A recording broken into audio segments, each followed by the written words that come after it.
오늘 말씀은 1차적으로 바벨론에서 포로 생활하던 이스라엘 백성들이 이제 해방되어서 자신의 고국으로 돌아올 것에 대한 예언의 말씀입니다. 바벨론 땅에서 포로 생활하던 이스라엘 백성들의 삶은 한마디로 암흑 상태였습니다. 우리가 읽지는 않았지만 이사야 59장 9절과 10절에 보면 그들의 상태가 어땠는지 말씀해 주고 있습니다. 그들은 맹인이었고 흑암 가운데 사는 자와 같았다고 말씀합니다.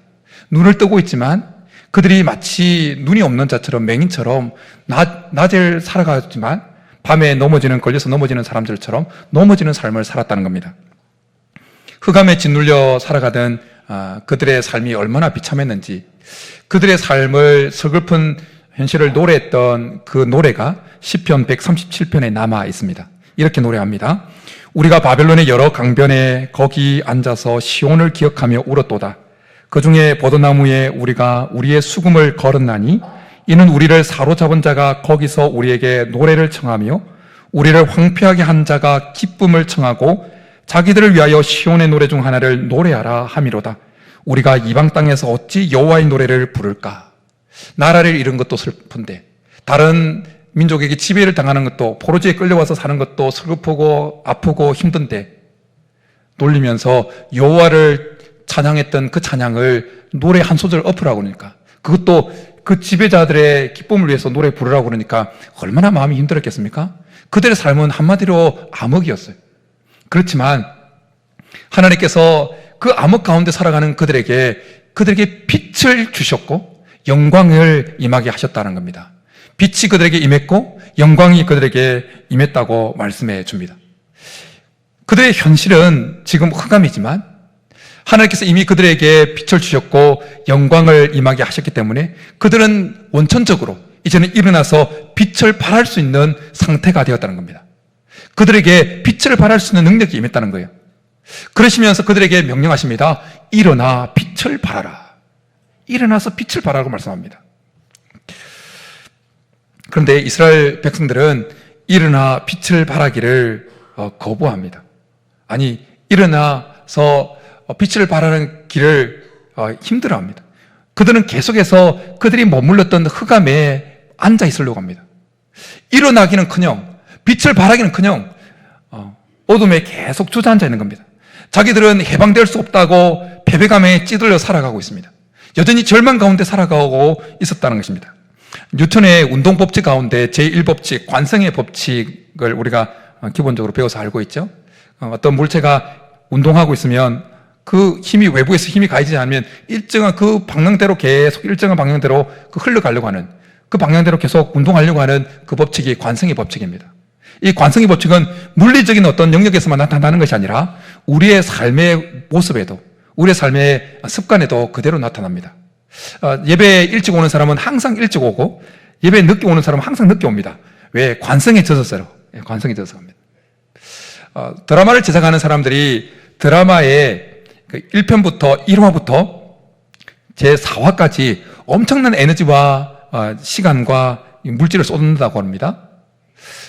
그 4화까지 큰 스케일의 어떤 전투씬이라든지 해외에서 나간 엄청난 돈이 들어가는 해외 촬영이라든지 돈이 많이 들어가는 그래픽 이런 작업을 해 넣는다는 거예요. 왜냐하면 그 드라마 제작자들이 사람들이 드라마 4화까지만 보면 끝까지 보는 관성을 지니고 있다는 것을 이미 알고 있기 때문이라는 거예요. 그 드라마 여러분 좋아하시니까 4화까지만 봤다 그러면 끝까지 볼 가능성이 많다는 거예요. 그런데 이 관성의 법칙은 영적 세계에도 그대로 나타난다는 겁니다. 어둠에 머물렀던 사람은 계속 어둠에 머물려고 그래요. 죄악 가운데 머물렀던 사람은 계속 관성적으로 죄악 가운데 머물려고 그럽니다. 아무리 빛이 임해도, 아무리 뭔가 그의 삶을 이끌어내고자 뭔가 좋은 것이 임한다 할지라도 관성적으로 자기가 머물러왔던 그 어둠 가운데 계속 머무른다는 거예요. 그것이 편하기 때문에. 빛으로 나오면 생명이 없고 풍성해지고 뭔가 삶이 밝아짐에도 불구하고 사람은 관성적으로 영적 세계에서도 계속 그 모습 속에 있으려고 한다는 거예요. 마약을 하는 사람은 마약 기운이 떨어지면 또 마약을 찾듯이 죄악에 물들어 있는 사람은 또 죄악을 찾는다는 거예요. 이사야 예언을 듣던 그 당시의 이스라엘 백성들이 그랬고 예수님 당시의 유대인들이 그랬습니다. 예수님은 빛으로 이 땅에 오셨음에도 불구하고 어둠 가운데 머물렀던 예수님 당시의 유대인들은 계속 어둠 가운데 머물려고 빛 대신 예수님을 배척합니다. 이 사실을 요한은 요한복음 1장에서 이렇게 이야기해주고 있습니다. 참빛 곧 세상에 와서 각 사람에게 비추는 빛이 있었나니 그가 세상에 계셨으며 세상은 그로 말미암아 지은 바 되었으되 세상이 그를 알지 못하였고 자기 땅에 오매 자기 백성이 영접하지 아니하였으나.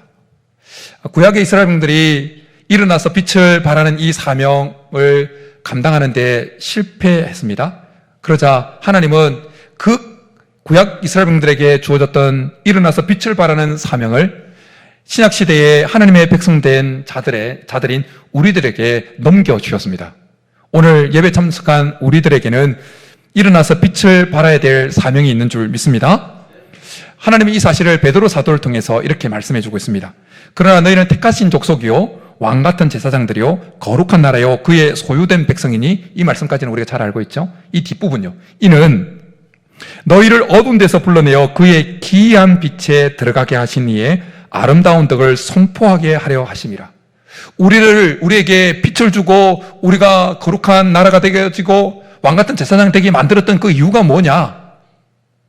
그렇게 우리에게 영광의 빛이 임하게 만들었던 이유가 뭐냐? 그것은 어둠 가운데서 우리를 불러내어서 그의 기이한 빛, 곧 복음 안에 있는 그 영광의 빛 안에 들어가게 하신 하나님의 아름다운 영광의 빛을 온 열방 가운데 선포하도록 하기 위함이라는 것입니다. 우리는 전에 어둠이었습니다. 어둠 가운데 살던 자들이었습니다. 하지만 하나님께서 우리에게 은혜를 베풀어 주셔서 성령께서 우리 마음에 감동을 주셨습니다. 그래서 2000년 전에 십자가에 죽으신 그 예수님이 나의 죄를 위해서 죽으신 하나님이요 메시아라는 사실이 믿어지게 하셨어요. 그래서 예수님께서 우리 속에 들어오도록 우리의 마음을 열게 만드셨습니다. 그래서 예수님이 우리 가운데 들어오셨습니다. 예수님은 빛이십니다. 그러기에 예수님을 영접했다는 것은 빛이 우리 안에 들어왔다는 겁니다. 예수님께서, 빛 대신 예수님께서 우리 안에 들어오셨기 때문에 예수님은 우리를 가리켜서 너희는 세상에 뭐라고 말씀합니까? 세상의 빛이라고 말씀합니다. 빛 대신 예수님을 마음에 모심으로 세상의 빛이 된 우리를 향해서 하나님은 말씀합니다. 일어나라, 빛을 발하라 라고 말씀합니다. 하나님께서 오늘 우리 가운데 일어나 빛을 발하라고 하는 이 말씀이 강하게 우리 마음에 새겨져서 모든 절망적인 상황, 모든 어둠 같은 상황에서 벌떡 일어날 수 있게 하는 축복합니다. 빛된 우리들에게 일어나라고, 그리고 빛을 발하라고 하는 이 말씀, 이사야 60장 1절에 나오는 이 말씀은 일어나라, 빛을 발하는 것은 명령형으로 주어졌습니다. 명령형. 그리고 일어나라고 하는 이 히브리어는 쿰이인데 이것이 원형이 쿰입니다. 이것은 자리에서 벌떡 일어나는 그 어떤 역동적인 모습을 가리키는 동사예요. 팍 일어나는 거예요. 뭔가 마음에 결단하고 뭔가 일을 해보겠다 하고 벌떡 일어나는 결의에 찬 그 행동을 나타낼 때 사용되어지는 단어가 쿰이라는 단어예요.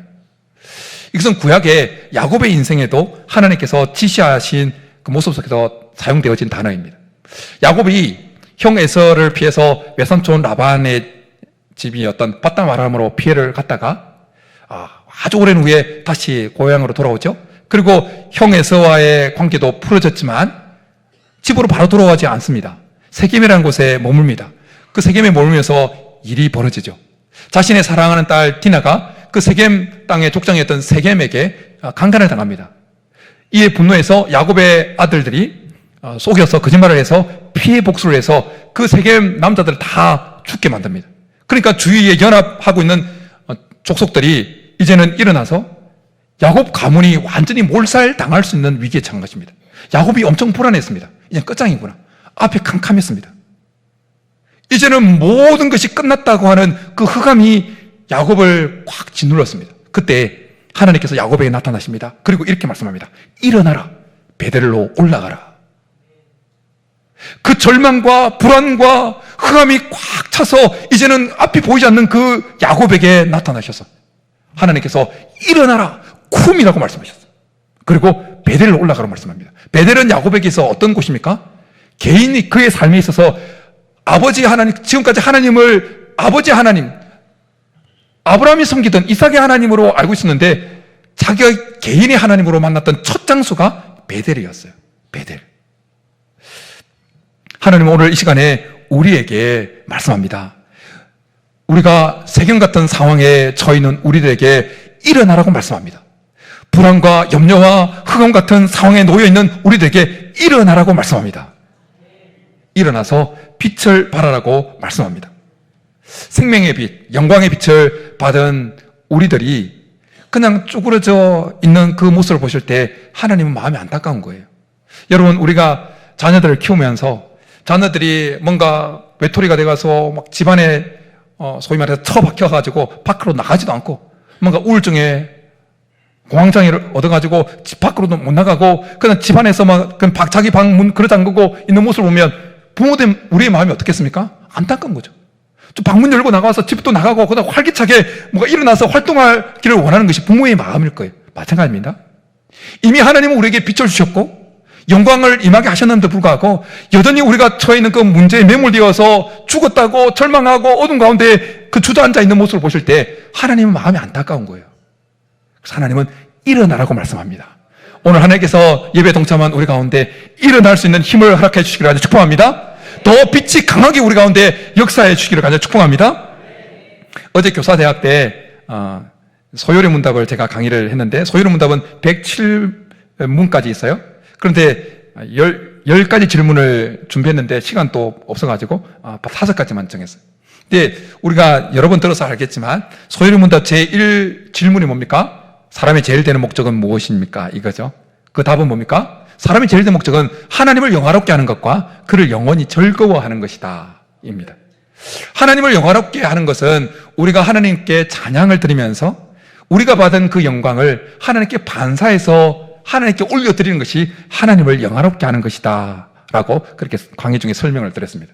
우리는 한편으로는 찬양을 통해서 하나님께 영광을 올려드리면서 또 한편으로는 세상을 향해서 하나님의 영광을 빛을 발해야 될 줄 믿습니다.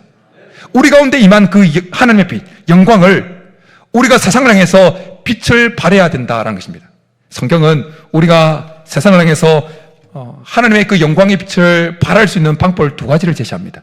첫 번째는 우리의 착한 행실을 계속해서 함으로 세상에서 하나님의 영광의 빛을 발할 수 있다고 말씀합니다. 빛 대신 예수님은 우리를 향해서 너희는 세상의 빛이라고 말씀하시면서 계속해서 이렇게 말씀해 줍니다.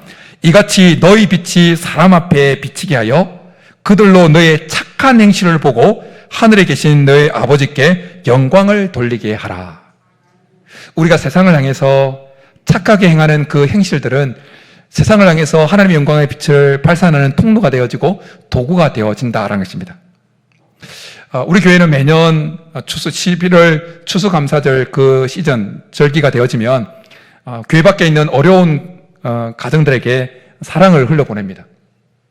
미랄복지재단과 같이 협력해서 자상한 한 상자라는 그 상자 안에 한 상자 안에 한 15만 원 상당의 물품이 들어가는 그 상자를 만들어서 어려운 가정에 흘려보냅니다. 올해도 50가정에게 흘려보내려고 하고 있습니다. 그리고 올해는 특별히 아직까지 어려워서 힘들어서 연탄을 때우는 그 가정에게 각 가정당 200개의 연탄을 준비해서 10가정에게 2,000개의 연탄을 직접 우리 성도들이 특히 이제 교육위원회에서 준비하고 있는데요. 교육부서 우리 아이들을 중심으로 해서 가서 직접 연탄도 배달할 예정입니다. 그리고 매년 초에 우리가 어려운 가정에게 떡국 세트를 준비해서 150가정, 200가정에게 흘려보냅니다. 교회가 계속해서 이 일을 하는 이유가 뭐겠습니까? 이렇게 착한 행실을 세상에게 함으로 인해서 하나님의 영광을 빛을 발산하기 위해서입니다. 우리는 이 일을 계속해야 될 줄 믿습니다. 그리고 더 확장시켜 나가야 될 줄 믿습니다. 뿐만 아니라 교회 공동체적으로 이 일을 계속할 뿐만 아니라 우리가 개인적으로도 우리는 우리가 처해 있는 삶의 환경에서 계속해서 착한 행실을 세상을 향해서 펼쳐가야 될 줄 믿습니다. 우는 자들과 함께 울어주고 즐거워하는 자들과 함께 즐거워해 주는 것입니다. 그것이 착한 행실인 것입니다. 꼭 믿는 자들만 아니라 믿지 않는 자들이라 할지라도 우는 자들에게 다가가서 같이 손잡아주고 함께 아파해주고 즐거워하는 자들과 함께 즐거워하는 것이 그렇게 할 때 세상 사람들에게 우리는 하나님의 영광의 빛을 발산할 수 있는 것입니다. 꼭 내가 내 삶에 문제가 전혀 없을 때만 즐거워하는 자들과 함께 즐거워할 수 있는 것이 아닙니다. 이미 하나님은 우리 속에 빛을 주셨습니다. 이미 우리에게 영광을 임하게 해주셨습니다. 이미 우리에게는 일어나서 빛을 발할 수 있는 능력이 임했습니다. 그렇게 바라기는 이번 한 주 끊임없이 착한 행실을 통해서 우리가 세상에 빛을 발할 수 있기를 하나님 축복합니다. 중요한 사실은 우리가 여전히 어려운 가운데 있다 할지라도, 우리 삶에 여전히 문제가 있다 할지라도 우리가 일어나서 빛을 발하려고 할 때 그 빛은 먼저 우리를 살아나게 만듭니다. 우리 삶을 먼저 회복시킨다는 겁니다. 여러분, 불을 밝히려면 먼저 내가 빛 가운데로 나아가야 되는 거예요. 내가 어둠 가운데 있는 상태에서는 불을 켤 수 없는 거예요. 내가 일어나서 불을 밝히려면 먼저 내 속에 불이 생겨나게 되어야 된다는 거예요. 이것이 영적인 원리인 거예요. 내가 더 죽겠는데 무슨 다른 사람을 살려? 이건 영적 원리를 모르기 때문이에요. 내가 다른 사람을 일어나서 살리겠다고 빛을 발하겠다고 하면 하나님께서 우리 가운데 임하신 그 빛이 더 왕성하게 일어나서 우리를 먼저 살리게 되어진다는 것입니다. 이 영적 원리를 알고 이번 한 주 일어나서 빛을 발할 수 있기를 하나님 축복합니다. 우리가 하나님의 영광의 빛을 세상을 향해서 비추는 두 번째 방법은 진리를 담대하게, 바른 진리를 담대하게 선포하는 것입니다. 예수님은 자신이 빛이라고 말씀하셨어요. 또한 예수님은 자신이 내가 꼭 길이요 진리요 생명이라고 말씀하셨어요. 그러니까 예수님은 빛이면서 진리인 거예요. 그러니까 진리는 빛이에요. 진리를 선포한다는 것은 빛을 선포한다는 거예요. 세상을 향해서 진리를 선포할 때 빛이 선포되어지고 빛이 바래지게 되어진다는 것입니다. 빛을 비추는 목적은 빛을 비추어서 내가 이만큼 밝은 존재야 사람들을 이목에 끌려고 하는 것이 아닙니다. 오히려 어둠 가운데 있는 자들에게 빛을 비추어서 길을 찾게 만들고 이것이 뭔지를 분별하도록, 자기 앞에 있는 그것이 존재가 뭔지 분별하도록 도와주기 위한 거예요. 마찬가지입니다. 우리가 진리의 빛을 선포하고 진리를 선포하면서 하나님의 영광의 빛을 선포하는 이유는 세상 사람들에게 그들이 지금 처해 있는 상황에서 참이 무엇이고 거짓이 뭔지 분별하도록 도와주기 위함이에요.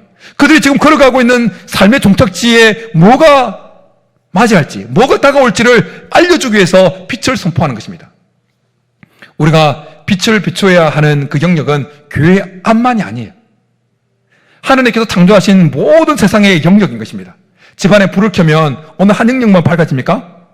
집안 전체가 밝아지듯이 우리가 영광의 빛을 비춰야 되는 영역은, 하나님의 빛을 비춰야 되는 영역은 하나님이 창조하신 이 세상 모든 영역인 줄 믿습니다. 빛의 소중함은 어둠이 더 짙어질수록 더 드러납니다. 밝을 때는 빛이 별로 전구가 이렇게 조명이 별 중요함이 드러나지 않죠. 근데 막 정전이 되고 그러면 평소에는 그들도 보지 않았던 그 양초, 그것도 엄청 귀하지 않습니까? 마찬가지입니다. 지금 우리가 살고 있는 한국 사회, 이 대한민국의 사회는 영적 어둠이, 엄청난 암흑이, 칠흑 같은 어둠이, 영적 어둠이 드리워지고 있어요. 드리워지고 있습니다. 오늘 본문 2절의 말씀처럼 보라 어둠이 땅을 덮을 것이며 캄캄함이 만민을 가려니와 라는 말씀처럼 지금 한국 사회에는 엄청난 영적 어둠이 팍 드리워지고 있어요. 늘 어둠에 머물던 사람은, 그냥 칠흑 같은 어둠 가운데 살았던 사람은 어둠이 와도 감지하지 못해요. 그러나 밝은 눈을 가지고 밝은 가운데 살아가는 사람들은 어둠이 밀려오기 시작하면 지금 어둠이 밀려오는구나 느끼는 것처럼 영적으로 밝은 가운데 빛 가운데 살아가던 사람들은 지금 한국 사회에 영적 어둠이 들여오고 있다는 사실을 감지하고 경각심을 가지게 되어집니다. 지금 한국 사회에 드리워지고 있는 칠흑 같은 영적 어둠의 물결은 뭐냐면 바로 동성애 합법화와 동성혼 합법화의 그림자예요. 이 부분은 아주 심각하고 시급하기 때문에 좀 길게 말씀을 드릴게요. 지난 7월 18일에 대법원이 사실혼 관계에 있다고 하는 그 동성 부부, 동성 커플의 그 동반자에게도 의료보험의 피부양자 자격을 부여하는 판결을 했습니다. 이게 뭔 말인가? 남자 2명이서 살아가는데 부부라고 주장하면서 우리가 지금 의료보험, 남편은 직장생활하고 아내는 직장생활을 하지 않아도 아내는 피부양자로서 자격을 부여받아서 보험료를 내지 않아도 보험 혜택을 누리지 않습니까?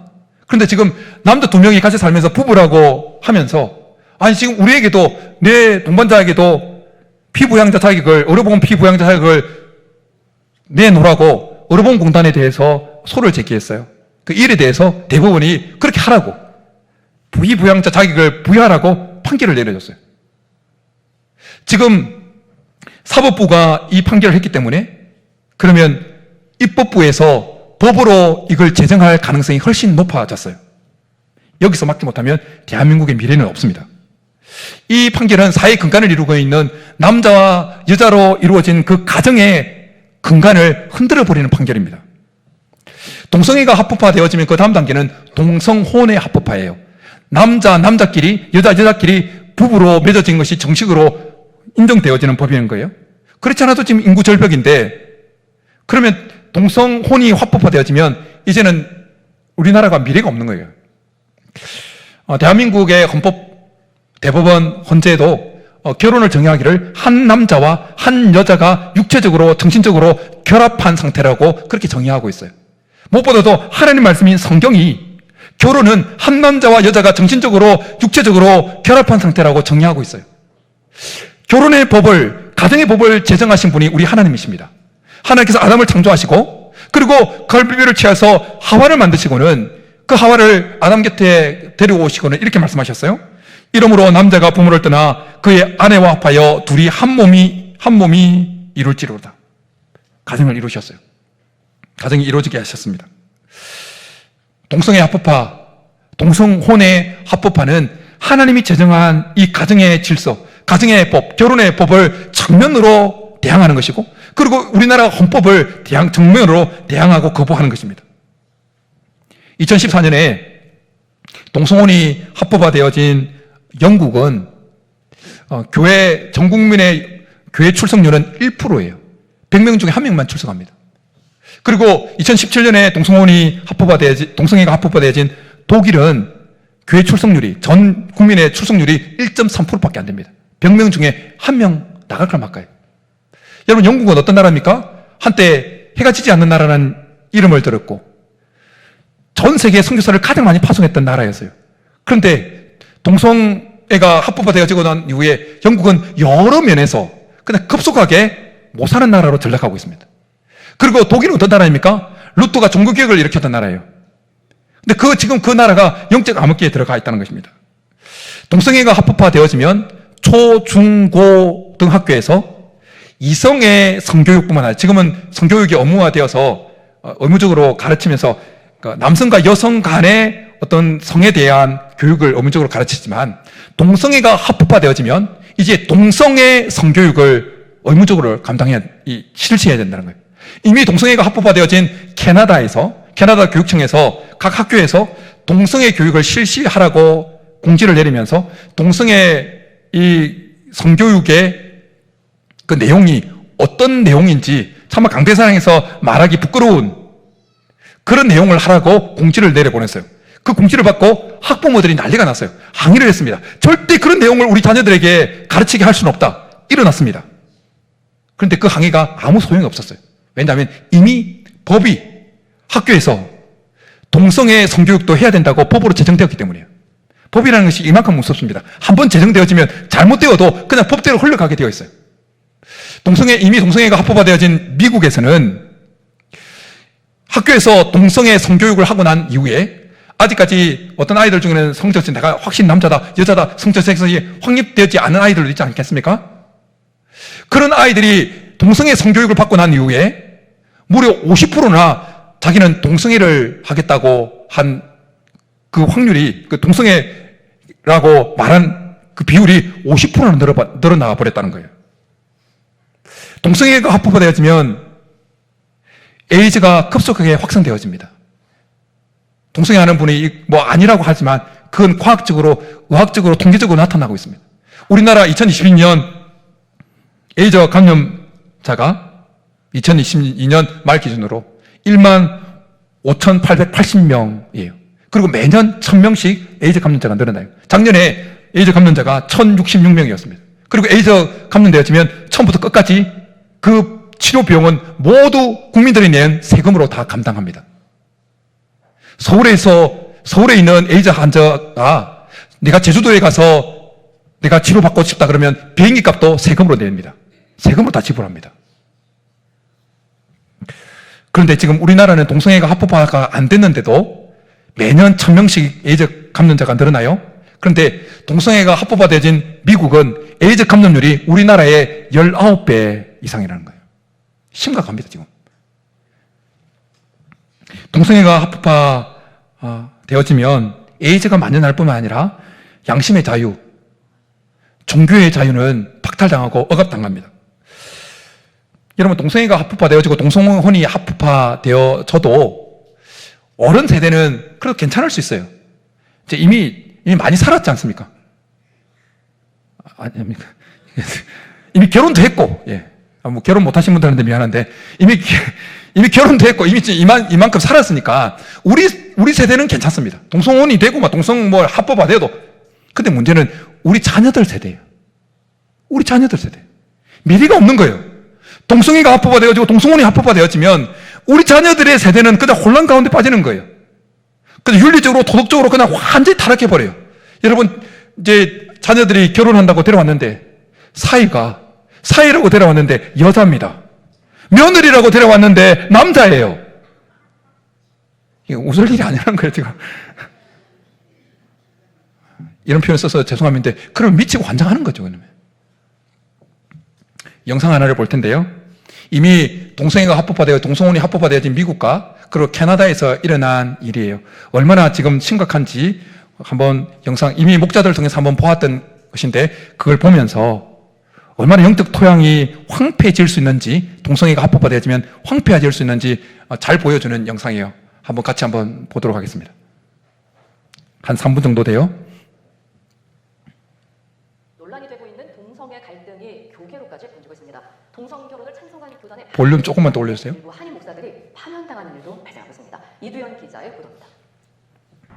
LA 지역의 한 교회에서 담임 목사를 맡아온 강현중 목사. 최근 교단으로부터 파면에 당해 7년 동안 몸담았던 교회를 떠나게 됐습니다. 동성 결혼을 받아들인 교단의 뜻을 거슬렀다는 이유에서입니다. 동성애 이슈가 동성애 이슈를 통해서 교단 분리 문제가 대두가 되었잖아요. 어차피 우리 교회들이 했다는 것, 우리 교회들의 성향과 담임 목사의 제 성향을 다 알고 있는 상태에서 파송 중지, 쉽게 얘기하면 해고하면인 거죠. 그 통보를 하고 이제 우리 교회를 6월 30일까지 있다가 떠나라는 그런 통보를 받았어요. 미국의 주요 교단에 속하는 연합감리교회는 최근 동성 결혼에 찬성의 뜻을 밝히면서 교단에 소속해 있는 일부 교회와 갈등을 빚고 있습니다. 갈등이 심각해지자 교단 측의 뜻을 거부한 목사를 예배 중간에 파면하는 일까지 벌어졌습니다. What kind of deal it is? Just one. And I know he has been here for a long time and has done good ministry here. But the bishop feels that at this point in time, starting July 1st, he will be your new pastor here. Okay. Okay.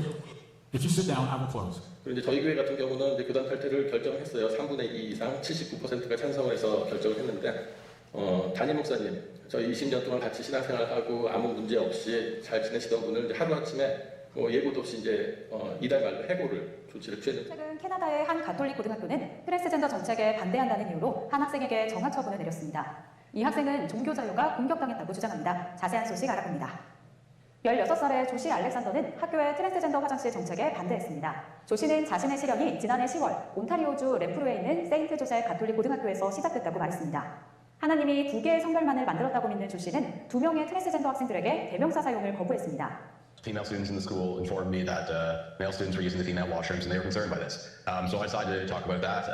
I voiced my beliefs and I expressed concern to the principal. A female student also expressed concern to the principal and we were both ignored. 조씨는 교장 선생님의 반응에 학교 밖에서 학생 시위를 조직했습니다. 그러나 시위가 있기 이틀 전에 무기한 정학 처분을 받았습니다. 조씨가 다음 학기에 학교로 돌아갔을 때 학교 관계자들은 무단 침입으로 조씨를 체포했습니다. 조씨는 자신의 믿음을 정당하게 표명했을 뿐이라고 말했습니다. 그리고 조씨는 두 번째로 체포됐습니다. 알렉산더는 종교 자유와 하나님의 자연 질서를 지키기 위해 자신의 견해를 계속 표명할 것이라고 말했습니다. 차별금지 법안을 반대하면서 기도하고 계시는 성도 여러분 안녕하십니까. 캐나다는 세계에서 네 번째 2005년 7월에 동성혼 합법화를 진행한 나라입니다. 불과 15년이 지났을 무렵에 기독교 주요 교단들이 교리를 바꾸면서까지 동성혼을 합법화했고 성직자에 대한 안수까지 허용하게 되었습니다. 또 연금 혜택과 보험 혜택이 없어졌습니다. 또한 교회는 교회 이름을 더 이상 사용하지 못하고 또 숟가락 하나도 가지고 나오지 못하는 결과가 발생을 하였습니다. 더 큰 문제는요, 합법화에 대한 통과 이후의 총회의 지시사항이었습니다. 각 교회에서는 더 이상 성도 간에 남성, 여성용으로 대하지 마라. 또 무성애자들을 위한 화장실을 설치하라. 화장실은 남녀 공용으로 사용하도록 하라 였습니다. 뿐만 아니라 하나님을 더 이상 남성형으로 부르지 마라 라는 것이었습니다. 이것은 주기도문에 나오는 것처럼 하늘에 계신 우리 아버지라는 남성 명사를 사용하지 말라는 것이었습니다. 그래서 이것은 진리를 훼손하고 교회를 교회답지 못하게 하는 심각한 사안인 것입니다. 나라의 법안을 막지 못하면 교회가 무너지는 것은 순식간에 일어난다는 것이죠. 예, 정말 정말 심각. 등이 교계로까지 번지고 있습니다. 예, 정말 심각하죠. 영상 발미에 나왔던 것처럼 한국교회가 7월 18일 그 대법원의 판결이 나고 난 다음에 엄청 위기의식을 느꼈습니다. 이러다가 이 민족이 망하겠구나. 그래서 위기의식을 느끼고 말미에 나왔던 영상에서처럼 10월 27일 날, 종교개혁주의입니다. 10월 27일 날 한국에 있는 전 교인들이 최대한 나와서 200만 명이 광화문과 서울시청 거기에서 모여서 이 나라를 위해서 기도하고 자녀들의 미래를 지키는 이 기도와 회개 운동을 하자고 결의를 했어요. 우리 교회도 10월 27일 날 교회 차량 다 대절해서 갈 거예요. 12시 40분에 밥 일찍 드시고 12시 40분에 교회차 대령해서 갈 거예요. 한국 교회가 한국 사회에서 여러 가지 문제로 손가락질 받지만 그래도 한국 교회가 이 사회를 위해서 하는 일이 참 많이 있습니다. 남모르게 말을 떠벌리지 않아서 그렇지.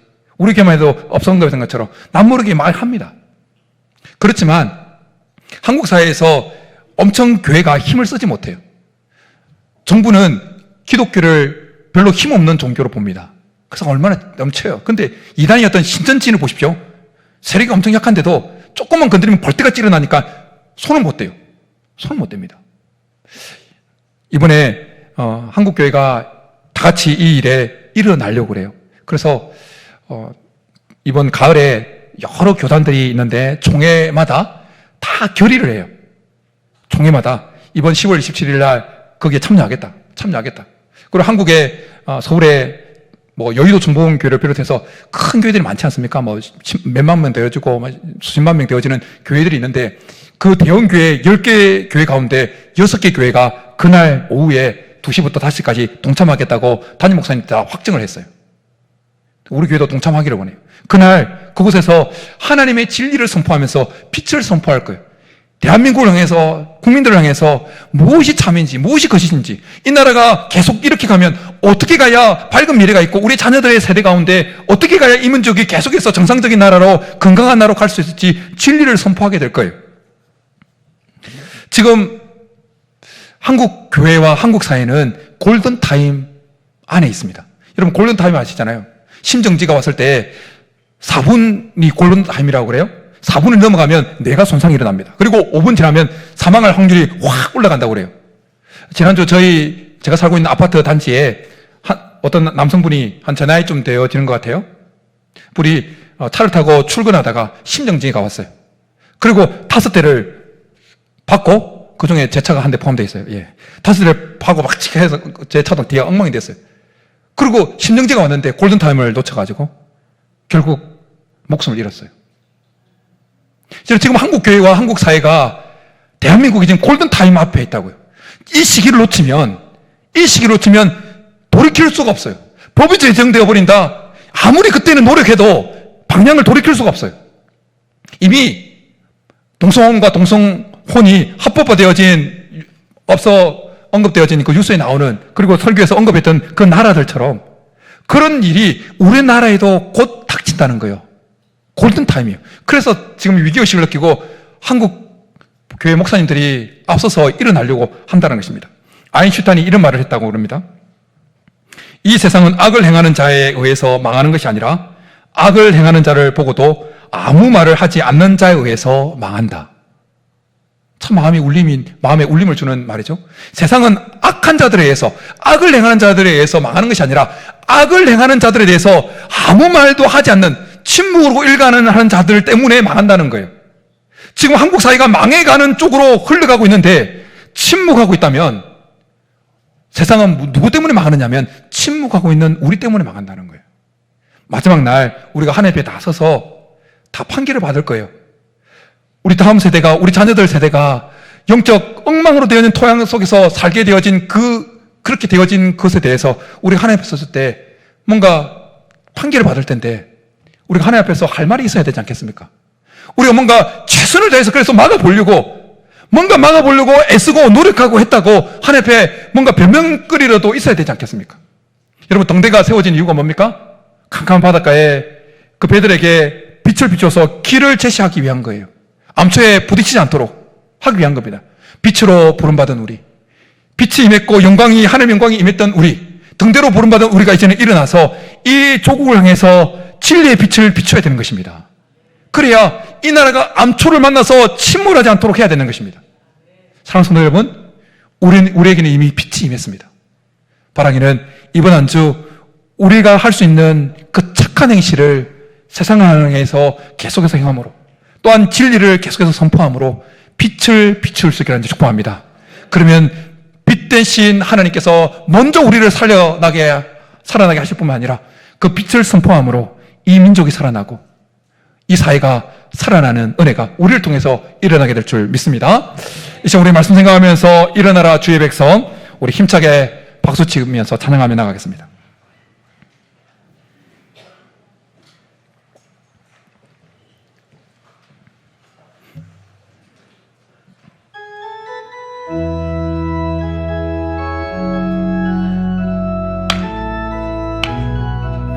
좀 빠르게요. 일어나라 주의 백성, 주의 백성 빛을 발하라.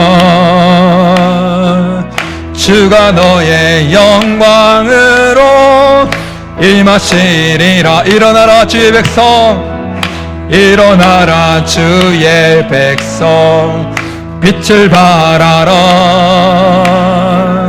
주가 너의 영광으로 임하시리라. 온 세상이 어둠 속에 헤매고 있지만 주가 너와 함께 계셔 회복을 명하리라. 일어나라 빛을 발하라. 만 백성이 너의 빛을 보고 사방에서 나오네. 일어나라